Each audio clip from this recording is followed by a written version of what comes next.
Om Namo Narayanaya.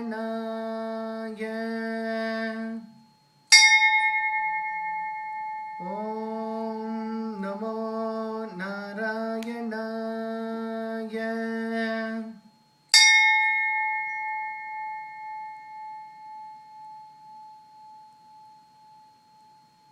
Bhaja Govindam, Bhaja Govindam, Govindam Bhaja Mudhamate. Harinarayanam, Harinarayanam, Narayanam Bhaja Mudhamate. Bhaja Govindam, Bhaja Govindam, Govindam Bhaja Mudhamate. Harinarayanam, Harinarayanam, Narayanam Bhaja Mudhamate. Geyam Gita Nama Sahasram, Deyam Shripati Rupamajashram. Geyam Gita Nama Sahasram, Deyam Shripati Rupamajashram. Deyam Dina Janaya Chavitam, Deyam Dina Janaya Chavitam, Niyam Sajjana Sange Chittam. Bhaja Govindam, Bhaja Govindam, Govindam Bhaja Mudhamate. Harinarayanam, Harinarayanam, Narayanam Bhaja Mudhamate. Narayanam Bhaja Mudhamate. Narayanam Bhaja Mudhamate.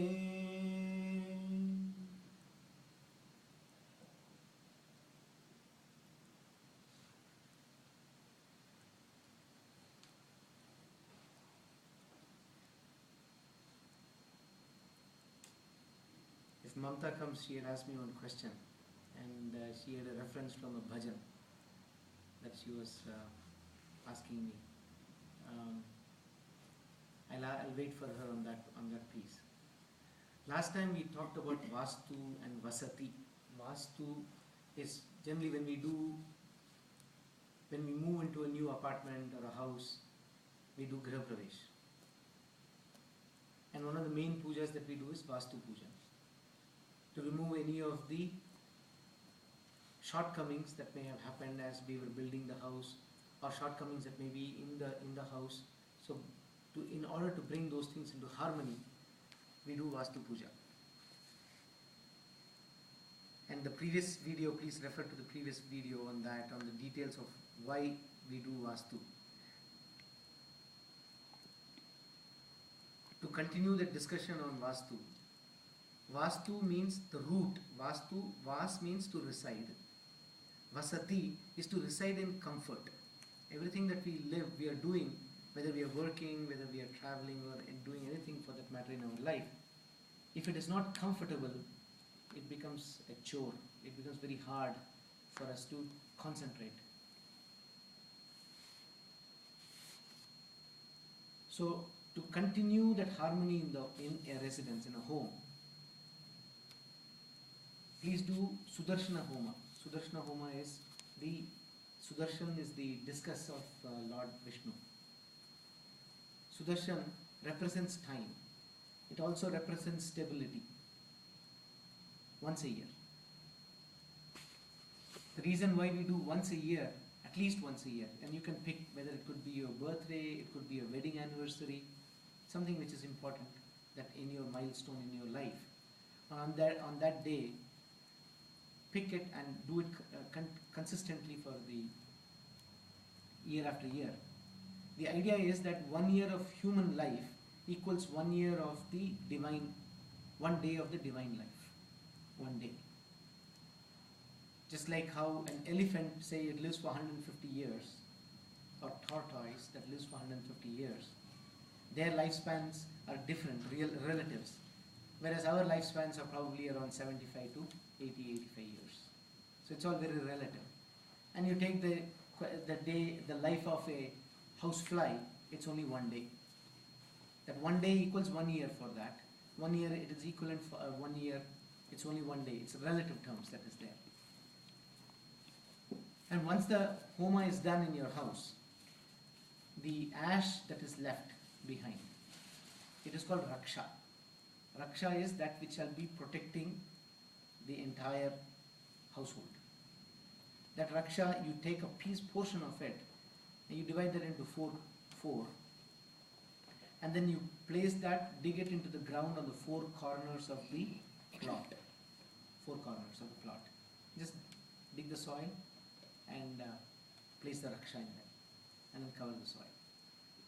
So every year, once a year, when we are doing this, we are recharging our batteries, recharging our homes, recharging our own individual selves on an ongoing basis. Okay. So that's one of the other things that I wanted to share on Vastu and how we want to further do it. And please remember that Vastu is not a one-day thing. People do Vastu Puja and they think everything will be fine. Just like how we have to constantly maintain ourselves, we have to constantly maintain the harmony and the stability of our own individual selves on an ongoing basis, because our bodies are constantly changing every day, every moment. Hence the need to have these renewal exercises that we try to do.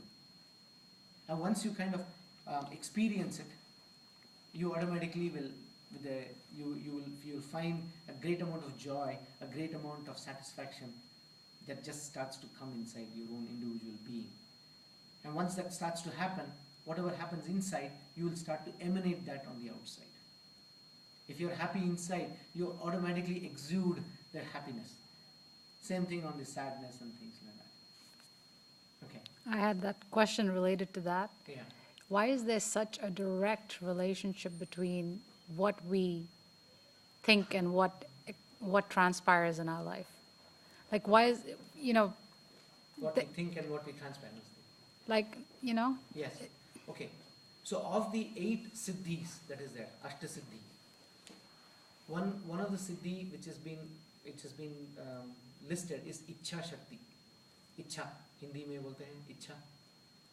Ichha is whatever we have contemplated upon, whatever we have thought about.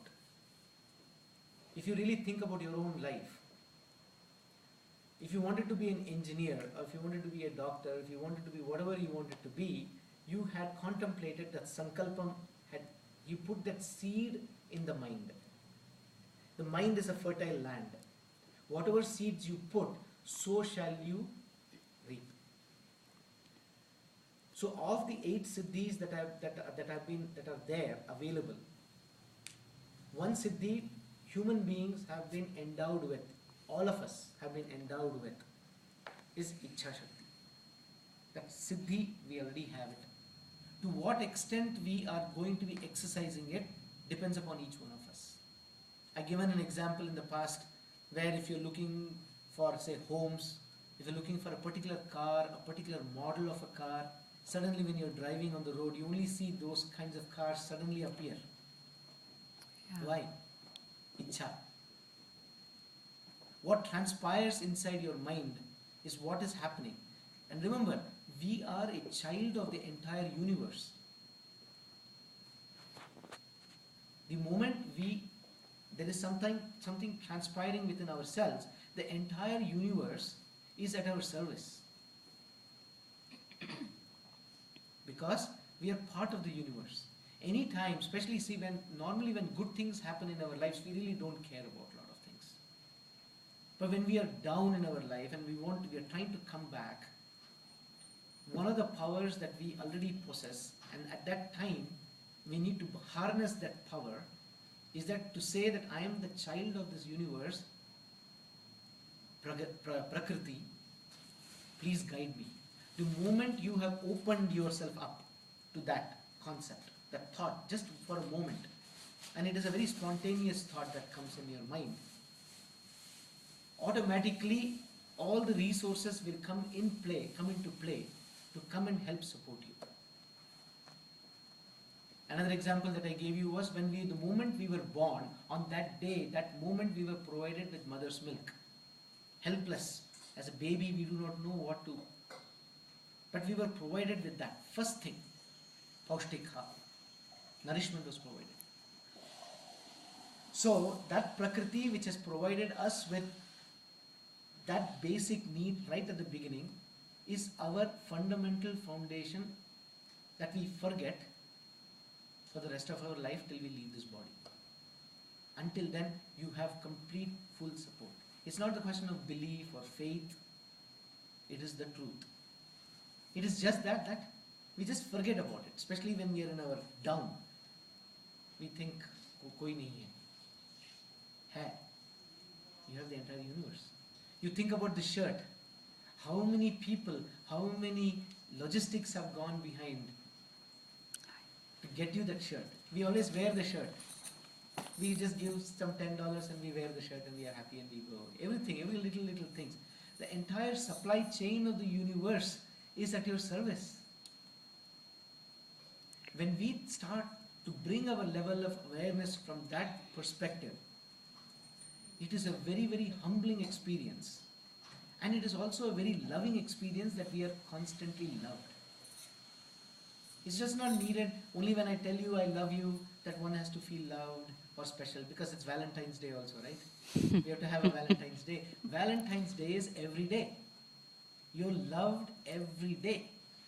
And then we have a special occasion on the birthday on one day. So Valentine's Day we celebrate it. That love, the divine energies outpouring of love is just uniformly available to everybody, one and all, where we can harness that. And at that moment, we are never ever, our spirits are always good. But that does not mean, so what used to be a problem, say some in relationships also, we have the worst of in-laws, but the daughter-in-law is saying, I'm happy. But we have the same situation in some cases, they are unhappy, or son-in-laws are unhappy, or vice versa, husband, wife, children, just put any combination that is there. It is not that people on the outside are making you unhappy, it is what you make of that situation that makes you happy or unhappy. Walt Disney, if I go to Disney World is not making me happy. If I'm sad and you put me in Disney World, I'm going to be still sad, come what may. But if I am happy, then I enjoy Disney World.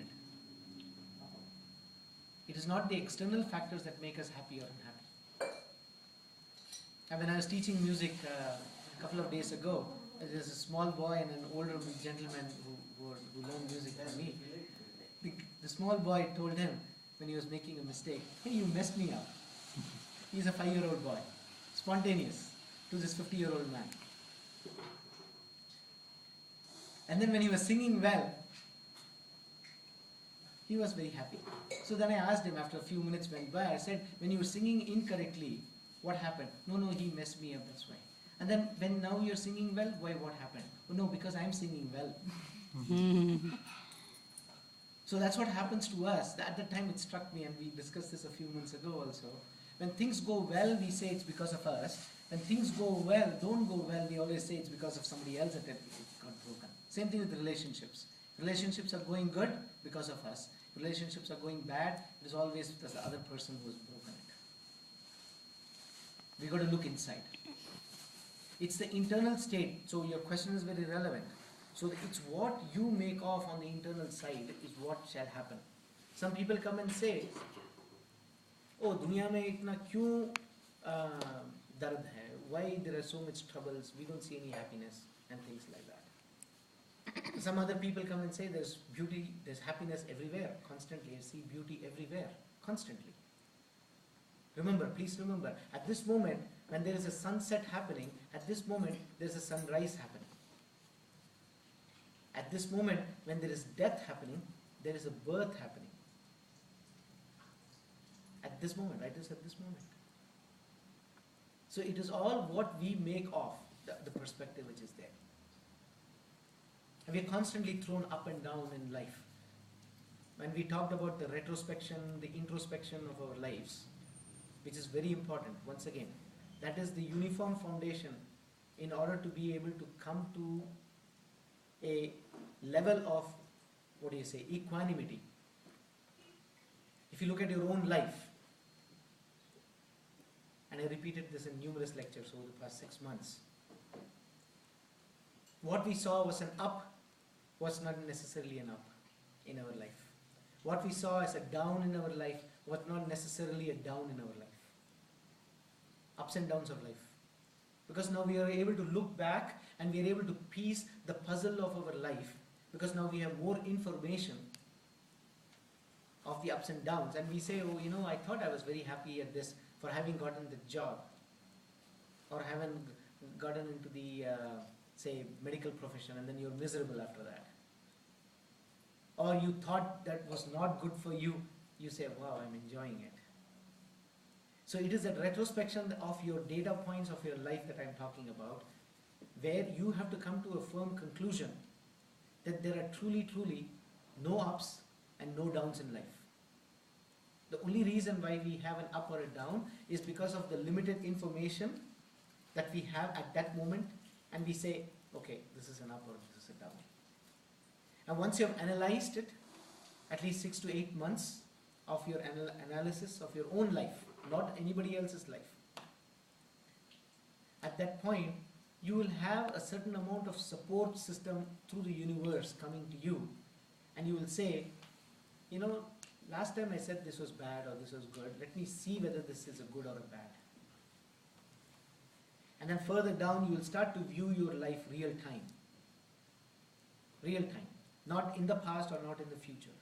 Real time. You'll watch your own life as it flows. You'll slowly start becoming happier. Actually, the word happy is a very wrong word. I'll tell you why. Because happy means, everybody thinks happy means happy, right? The root of happy is hap, H-A-P. Okay? Comes from Europe. I think it's either Irish or Norwegian, the root, hap. Hap means by chance. So you're becoming happy by chance. So happy itself is a unsure thing. Whether it will happen or not happen itself, we are thinking.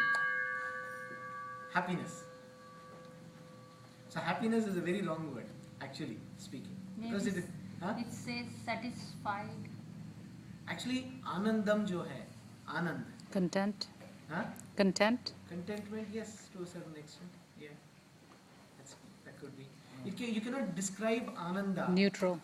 Just be neutral. Ananda cannot be described in. There's no equivalent for an English kind of a word. Okay. So once you start to observe your life and you say there are no ups and downs in my life, and you're observing your own life real time, life becomes just beautiful.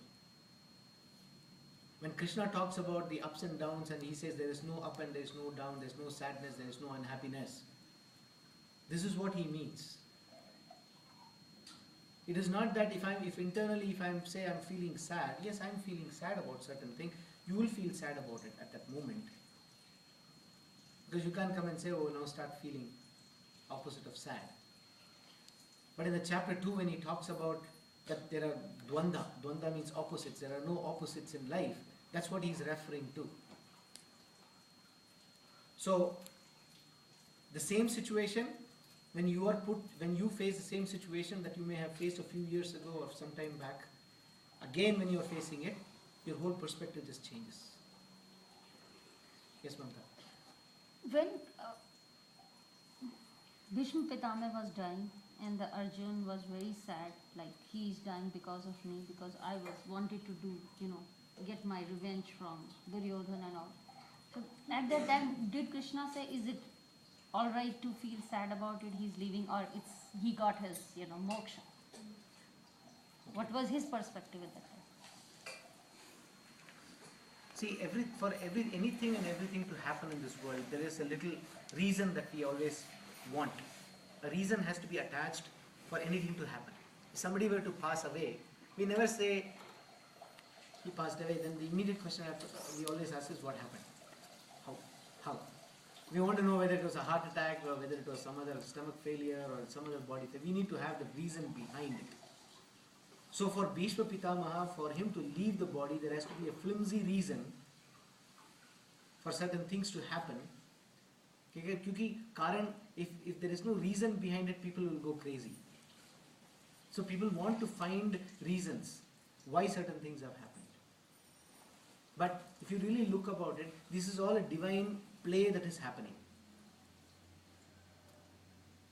We like to think that ours is the most important life.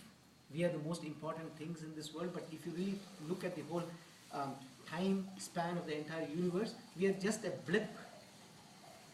But we like to have little reasons to satisfy our questioning mind that is there. So it's a flimsy reason. Even Krishna himself, for him to leave the body, he had to have a flimsy reason where Draupadi had to, not Draupadi, what's Kaurava's mother? Yashoda, no. No, Dhritarashtra and I don't know. Devki? No, Whose mother? Kaurava. Oh, Gandhari. what was it? She's from Afghanistan. Gandhari. Gandhari. Yes. Gandhari had to curse him Oh, yeah, she cursed him. because she said you could have saved my entire family. But Krishna in the form of in the form of a emissary from the Pandavas, he goes and asks the Kauravas at least give us 5 villages instead of giving half the kingdom. He made all the attempts. That's how the story goes. And then he finally gets killed by a hunter.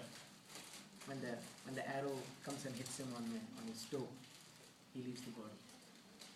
There is I don't know whether it's right or not, like Krishna from their family, like there is no too many people coming out of his family, like Yadav says that because of Gandhari cursed him, that your vansh will be finished. Yeah. Yeah, is that Yadav Kula was over. But again, that was a flimsy reason. Why? Because when Krishna was born, all the devatas were born in his clan. Once Krishna is gone from the earth, it's all like contrived, little reasons that we have to give. So the moment Krishna left, there was no need for anybody else to live. So they all left this material body. They left and they headed back. Okay, let's ask the question that you had on the bhajan that you were saying. I want to talk about that. Like sab kuch hai tera. yeah. So, जो कुछ है सो तेरा तुझको सौंप दे क्या लागे मेरा. We say that, sometimes we want to give everything to God, dedicate everything. Whatever we do, right or wrong, it's you are the responsible for results. Correct. Okay.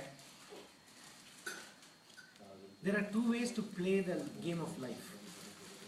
2 ways to play the game of life. One is everything that I do is based on my effort, and then I offer something to the divine, and I choose to offer or I may choose not to offer it to the divine.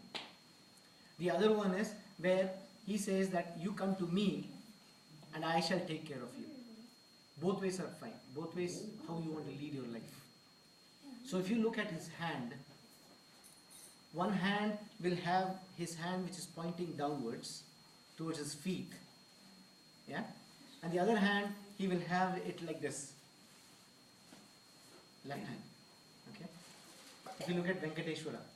Oh, yes. Or even most of them will be like that. Okay? So either you can take the divine, I was talking to you about the universe being your friend. You can be that. You can lead it that way. Or you have to make the effort and say, I will then make an effort to come to you. And then you protect me. A classic example in the animal kingdom that I like to share is between the monkey and the tiger. So when the monkey's babies are born, the mother will never ever pick the babies wherever she is going. The baby has to make an effort to jump on the monkey's back and then she will go. That's one way to play the game. The other way to play the game is that of the tiger. The tigress, the tiger cubs, they will always stay until the mother picks them up and then takes those cubs into another place.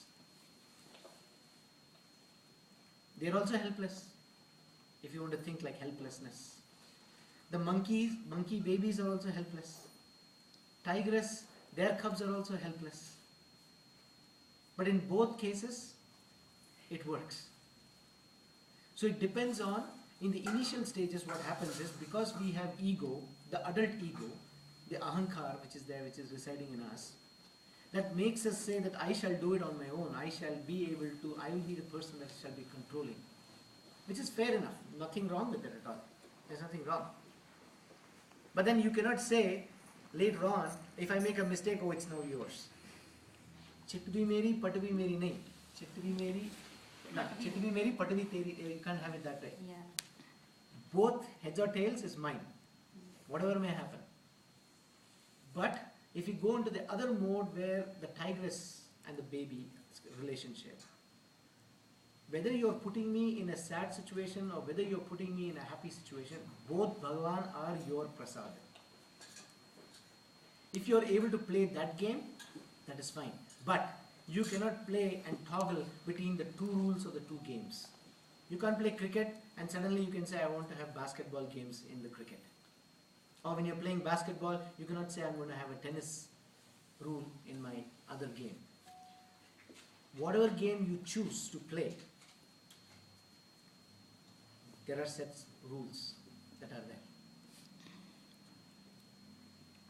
So, once you do your retrospection of your life, you come to a firm conclusion that there are no ups and downs in life, and you start living the moment, and you're with the divine energy. At that moment, what will happen is, this concept, Bhagavan, right, where he is saying, come to me on your own, he now becomes your friend, Sakha. Ye chala jata hai. At that moment, there is no up, there is no happiness, there is no sadness. There is no profit, there is no loss. Bhagavan, jo kuch bhi hai, wo sab tera hai. It's only yours. Nothing else, nobody else, nothing else. I am just a mere instrument through which now you are flowing through. Tell me what I need to do. At that moment, you will also stop identifying yourself with the body. But you will support the body 100% even more. You will keep your body most healthy. You will automatically move away from foods that are rajasic or tamasic in nature, which will make you lazy or which will make you, those kind of foods you will automatically, because now the body has become a temple. Why? Because the divine energy has to work through this body. You will start eating healthy. You will start automatically becoming more harmonious in nature. That automatically will also kick in. You don't have to do anything special over it.